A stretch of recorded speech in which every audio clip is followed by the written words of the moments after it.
The door wasn't closed all the way. That's the only reason I heard it. A 1-inch gap, the kind that doesn't matter unless your whole world is sitting on the other side of it. She was barefoot, pacing slowly in a loop that probably made sense to her. Left side of the bed, toward the closet, back around the footboard. Over and over.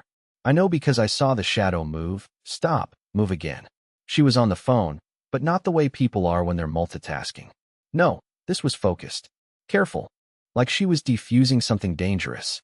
And then she said it. Quietly, but not enough. If I had to choose again, I'd never choose him. Just like that. No anger. No hesitation. Not even pity. I didn't breathe. Not out of shock. That came later. I just held still, like the air in my lungs would make the floor creak. She kept talking, but I didn't register the rest. My brain got stuck on rewind. The words looped over themselves until I didn't know if I'd heard them once or 100 times. I wasn't snooping. I wasn't even meant to be home yet. I had left my laptop charger in the nightstand drawer, and I was running late for a Zoom call. That's the only reason I walked back upstairs. That's the only reason the door was ajar. That's the only reason I heard my wife say she wouldn't choose me again, like I was an option on a takeout menu she regretted trying. And I just stood there, like a kid catching the end of a horror movie his parents thought he was too young to see. I didn't go in. I didn't say a word. I just backed up slowly, step by step, like I'd stumbled into someone else's house. The weirdest part? I think she knew. I think she left that door cracked on purpose. Not to hurt me. Not even to confess. Just to let me hear the version of her I wasn't supposed to meet. I didn't confront her. I didn't swing the door open or demand answers or throw accusations like grenades. I wish I could say I had that kind of courage or stupidity, but I didn't. I went downstairs, sat at the kitchen table, stared at the ceramic fruit bowl we never used. And I listened.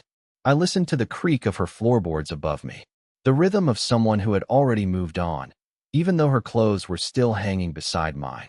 I waited until the call ended. I heard the mattress sigh under her weight, heard the subtle thump of her setting the phone on the nightstand, heard her breathe, deep, relaxed, at peace. I wasn't at peace. I walked into the laundry room, pulled out the blue suitcase we only used once, on that trip to Charleston when we were still trying to fix things with travel and hotel sex. I opened it on the floor and just stood there. I didn't know what to take. Every shirt felt like a memory I hadn't agreed to bury yet. Every pair of socks felt too domestic, too married. I didn't want to take my wedding ring off, but it started to itch like it was rejecting me before she did. I packed a duffel instead. One change of clothes. Toothbrush. My old phone charger. Nothing sentimental. Nothing that could be mistaken for drama. I didn't even take my hoodie, the soft gray one she always stole. I left it on the back of the couch like a breadcrumb. Maybe I thought she'd notice. Maybe I hoped she wouldn't. By the time I zipped the bag, the sun had started bleeding through the blinds. It was too early to call anyone. Too late to sleep. So I made coffee like I always did. Her mug was on the rack. The one with the chip on the rim she always ignored. I skipped it. I poured hers anyway. Almond milk, no sugar. I wasn't trying to prove a point. I just didn't know how to not do it. 6 years of muscle memory doesn't shut down overnight. She came down 40 minutes later. Hair still messy, one sock on. She said, "Morning," like she hadn't erased me the night before with one sentence. I looked at her. Not through her, not past her, at her. And I wondered, genuinely, how long she'd been playing this role. Wife, partner, roommate with benefits. How long had she been whispering to strangers behind closed doors, waiting for the courage to leave, or for me to overhear? I told her I had to run out early for work. No big deal. Just a long drive. Might not be back until late. She nodded, kissed my cheek like it meant nothing, and sipped the coffee I made. I watched her drink it and thought, that's probably the last thing I'll ever make for you. She didn't notice the duffel bag in the back seat of the car. She didn't ask why I didn't say goodbye like I meant it. She didn't text me at lunch to check in. And I didn't come home that night. I drove aimlessly that first night. Not far, not fast, just enough to feel like I was moving while everything else stayed frozen. I took back roads I hadn't driven since college. I stopped at a gas station I barely recognized and bought a lukewarm burrito I didn't eat. I wasn't hungry, but eating nothing felt too symbolic. Like it would have made this all feel more dramatic than it already was. Around midnight, I parked in the lot behind the old community library. It was empty, quiet, and cold enough to keep me awake. I leaned the seat back and stared through the sunroof at a night sky that looked exactly the same as the one above our house. That bothered me for some reason. I kept waiting for the world to reflect what I was feeling, for something to look different, for a sign, a crack, a message in the clouds. But nothing came. I didn't cry. I don't say that as some badge of masculinity. I wanted to. I just couldn't. The sadness hadn't landed yet. I was still floating, still orbiting the disbelief that she could say something so final about me when I was still showing up for her every day, when I was still choosing her. And here's the part that's hard to admit. I didn't even hate her. Not yet. What I felt was something worse than hatred. I felt replaced. Not just by another man, if there was one, but by a version of herself I didn't know. Someone who didn't need me. Someone who had rewound our whole relationship like a tape and decided somewhere along the way she'd made the wrong pick. That I was a mistake she'd learned to live with. Until she couldn't. The next morning, I checked into a cheap hotel off the highway using cash. Not because I was hiding, but because I didn't want to see the charge show up in our shared banking app. I didn't want her to know I hadn't gone to work. I didn't want to give her the satisfaction of knowing I was rattled. The room smelled like bleach and old air conditioning, and I didn't unpack. I just lay there on top of the blanket, fully dressed, and stared at the ceiling like it owed me something. I kept checking my phone, expecting some kind of text from her. Not, "Where are you?" She wouldn't risk that much concern. But maybe a soft, "Hey, did you get in okay?" Something performative. Something to keep the illusion going. But the screen stayed dark. Around 1 p.m., I finally checked our home security app. The front door had opened at 10:43 a.m., closed again at 10:47. That was it. She wasn't looking for me. Maybe she already knew I was gone. Maybe that was the point of the whole performance. Or maybe this wasn't the first time I'd left. Maybe, in her head, I'd already walked out years ago, when I started working longer hours, when I stopped complimenting her hair, when I forgot our anniversary that one year because of the flu. That's the part one couldn't stop replaying. What if I deserved it? And then, just as I was beginning to spiral, I noticed something on the app one hadn't seen before. A new user was added to the front door keypad. Bray. Just that. No last name. Added yesterday. The same night I left. I stared at the name until my vision blurred. And for the first time, I said it out loud. She replaced me. I must have stared at that name for half an hour. Just 4 letters. 1 syllable. Bray. It sat there on my phone screen like a punch I hadn't braced for. It didn't scream. It didn't explain itself. It didn't need to. Because there it was, an undeniable, digital fingerprint, quietly confirming what I hadn't been ready to say out loud. Someone else had access to the home I built. Someone else had the code. I didn't even know you could add a guest user to our keypad without it sending a notification to both phones. I guess she figured out how. Maybe she'd known for a while. Maybe she watched YouTube tutorials while I was in the shower. It doesn't matter. She knew what she was doing. She did it deliberately. And the thing that stuck with me the most? She gave him a name. Not a nickname. Not visitor. She gave him a name. Bray. Like he belonged there. Like he was part of the rotation now. That night, I didn't sleep. Not even in fragments. My brain ran itself in circles trying to fill in the blanks. Who was he? How long had he been around? Had I ever met him before he became this invisible ghost haunting my marriage? Had she invited him in while I was away on business trips? Was he there when I called from the airport? When I said, "Love you" on speaker, when she replied too quickly? I remembered one night, maybe 3 weeks ago. She had taken a long shower. Really long. Like 45 minutes. I knocked to see if she was okay, and she snapped at me, said she just needed space, like I'd asked something offensive. I backed off. Thought she was stressed. I even apologized. That night, she came to bed with damp hair and a locked phone. I thought nothing of it then. Now I see it everywhere. The new gym bag she claimed was from a client giveaway. The lipstick she said came in a subscription box, but never wore around me. The candle in the guest room with a scent I didn't recognize, leather and bergamot. Masculine. Not her style. Not mine either. Someone else's presence, soft and buried in the corners of our shared space, like a signature I missed because I didn't want to see it. I started writing things down. Not because I thought I'd forget, but because I needed to see the pattern. Tangible. Physical. Not just in my head. A legal pad from the hotel desk drawer became my timeline. I drew boxes. Dates. Notes. I circled the day she started sleeping in the guest room. I underlined Bray, added 10:47 p.m. I wrote, voice call, said she wouldn't choose me in the center of the page and drew arrows in every direction. Some men throw things. Some scream. Some cheat back. I diagram pain. I connect dots until the betrayal becomes math. Logical, symmetrical, undeniable. At around 3:30 in the morning, I drove back toward the house. Not to go in. Not to confront her. I just wanted to see it. I parked 3 houses down under a broken streetlight and stared through the windshield like it was a screen. The porch light was off. Her car was in the driveway. Mine was no longer beside it. The symmetry was broken. I sat there until the house went completely dark. I wanted to feel something. Rage.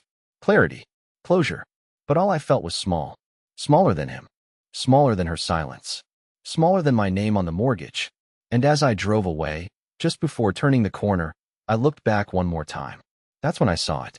A figure in the upstairs window. Shirtless. Leaning slightly, talking to someone out of frame. She wasn't alone.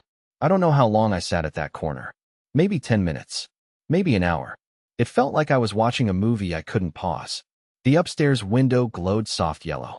I could see movement, a figure shifting, pacing maybe. Not Marin. Taller. Thinner. Shirtless. Confident in a way I hadn't felt in years. He walked like the house already knew him. Like he'd walked that hallway 100 times before. Only now, he didn't need to sneak. I couldn't see her, but I knew she was there. In our room. The one she used to call our little haven. Back when she used phrases like that without irony. I imagined her sitting on the edge of the bed, nodding at something he said. Maybe laughing into her palm the way she used to when I made a dumb joke about burning the pasta. And the worst part, the absolute worst part, wasn't that she moved on. It was how natural it looked. Like I'd been photoshopped out, and the picture still worked. Maybe better. The urge to go up there, to knock, to scream, to do something. Anything. Burned under my skin like fire ants. But I didn't. Because deep down, I wasn't angry enough to cause a scene. I was too full of grief. That's the thing nobody tells you about betrayal. Sometimes it doesn't spark rage. Sometimes it just drops you into this thick, cold silence where even breathing feels like betrayal to yourself. I drove away eventually, not because I wanted to, but because I couldn't sit still without becoming something I'd regret. I stopped at a 24-hour diner just outside town. Sat in the back booth. Ordered coffee I didn't drink. The waitress's name tag said, Rhonda, and she asked me twice if I was waiting for someone. I almost laughed. Or cried. Or both. I told her I just needed a quiet place. She nodded like she understood more than I wanted to explain. At some point, I opened the notes app on my phone and started typing things I never planned to say out loud. Not because I wanted to send them to her. God no. But because the words were rotting inside me, and I needed them out before they made me sick. You said you wouldn't choose me again, but you still let me fold your laundry. Still let me cook your eggs. Still kissed me like I wasn't already gone. It wasn't poetry. It wasn't art. It was just pain in sentence form. Around 5 a.m., my phone buzzed. I flinched like it might explode. But it wasn't her. It was a notification from the home camera app. Motion at the front door. I opened the feed, heart pounding like a drum line in my chest. There he was. Bray, wearing my hoodie. The gray one I'd left on the couch. He grabbed it casually, slung it over his shoulder like it already belonged to him. I stared at the screen, and for the first time since this whole mess started, I felt something new. Not hatred. Not jealousy. Not grief. Just one, sharp, disorienting question. How long has he been living in my house, while I was still there? I couldn't look away from the footage. I replayed the clip 5 times, slow motion on the swipe where he grabbed my hoodie like it was his. Not borrowed, not temporary, just his. And the thing is that fit him. Not just in size, but in rhythm. The way he moved through the porch, like he knew where the motion sensors were. Like he knew the camera angle didn't catch the lock keypad. This wasn't a man who had just started visiting. This was someone who'd been rehearsing for months. Someone who had already memorized the house, the woman, and probably me too. I started making a list in my head of every night she'd told me she was staying up to journal or needed space to breathe. Every weekend she'd asked if I could spend a few hours out of the house so she could reconnect with herself. Every time she told me to take my time at the grocery store. All those innocent moments suddenly bloomed with suspicion like bruises showing up late. But it wasn't just the hoodie. Something about the way he glanced toward the door, not paranoid, but casual, suggested he knew she wouldn't be far behind. And then I remembered something from months ago. Something that didn't even register as strange at the time. I came home one afternoon in mid-May and found the hallway mirror off-center on the wall, like someone had brushed against it hard or bumped it while rushing through the narrow entry. She said she'd just knocked into it with the vacuum. But we didn't even own a plug-in vacuum, just a cordless stick one. And she hated vacuuming. Now, in hindsight, it all lined up like a puzzle I wasn't supposed to finish. I left the diner without paying. Not on purpose, I just forgot. My brain was unraveling thread by thread. I realized halfway back to the hotel and called in to pay over the phone, stumbling through the apology. Rhonda didn't sound surprised. Maybe she saw it on my face the night before. Maybe I wasn't the first man to fall apart in her corner booth. Back at the hotel, I sat on the edge of the bed and opened the notes app again. But this time, I didn't write poetry. I wrote questions. Ugly ones. Dangerous ones. Ones I'd buried during all the years of giving her the benefit of the doubt. Did she ever love me? Or just love the idea of being loved? Was I plan A? Or just the safest plan B? Did she ever cry when I left the house? Or only when he did? Did she ever delete his messages before bed, lying next to me while I snored? And worst of all, did he ever wear my cologne while sleeping in my bed? I didn't even want to know the answers. I just wanted to admit the questions existed, that they were real, that I wasn't crazy for seeing the pattern now, for realizing I'd been living beside someone who'd emotionally outgrown me a long time ago, but didn't have the courage, or maybe the decency, to tell me before replacing me one shadow at a time. But something else started to gnaw at me. Something beneath the heartbreak. A different flavor of wrong. Why add him to the keypad now? Why, after all this time, make it official? Unless something was coming. Something planned. That thought grabbed me by the spine. I stood up, grabbed the hotel key, and left without even locking the door behind me. I drove back to the house, not to see them. I didn't want to catch them in bed or yell or shatter glass. I wanted to check the mailbox. Sounds insane, right? But when your entire sense of reality is crumbling, your brain starts grabbing at anything that can give you an answer. There was a letter inside. Handwritten. No stamp. Just folded once, clean and sharp. My name on the front, in her handwriting.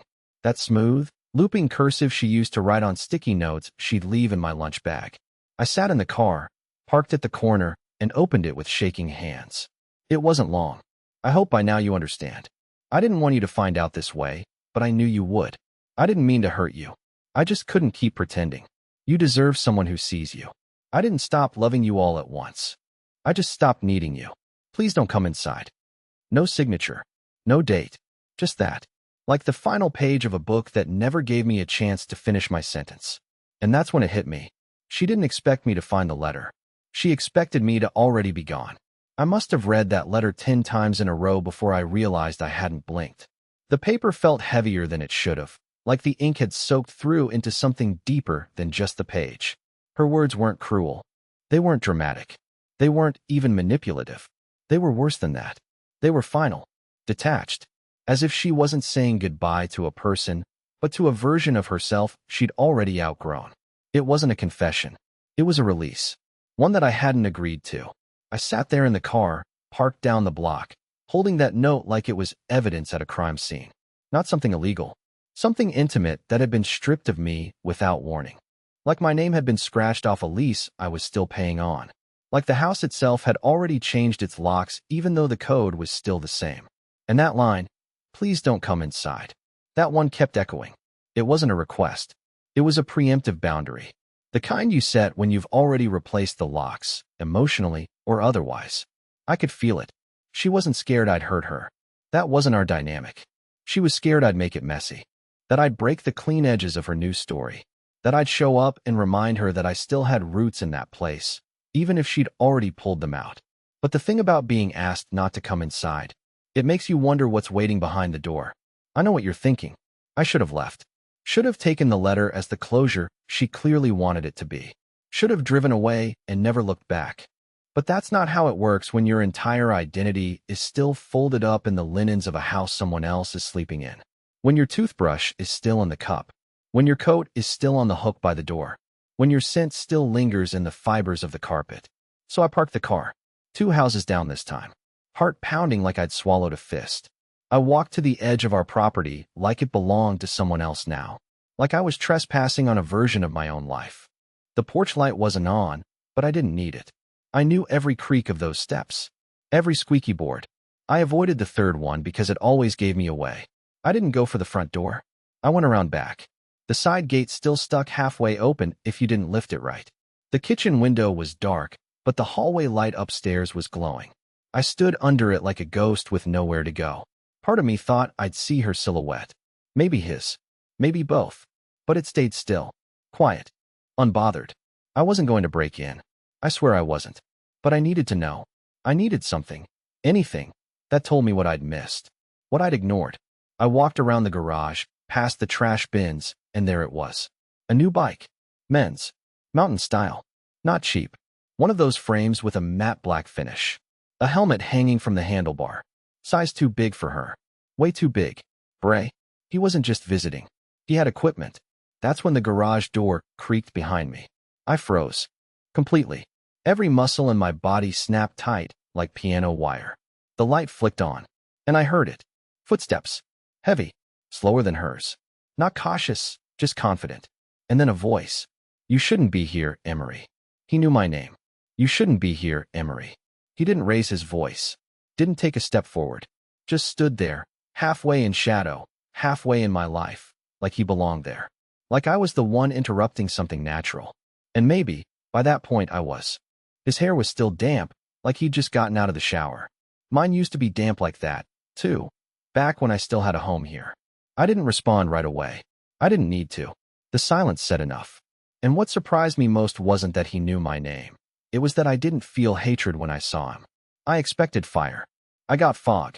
A strange numbness wrapped around me like a blanket soaked in regret. But underneath that numbness was something new. Something I hadn't felt in months. Maybe even years. Control. Not over them. Not over the past. Not over her choices. But over myself. I looked at him. Really looked. And realized he wasn't my enemy. He was just the proof.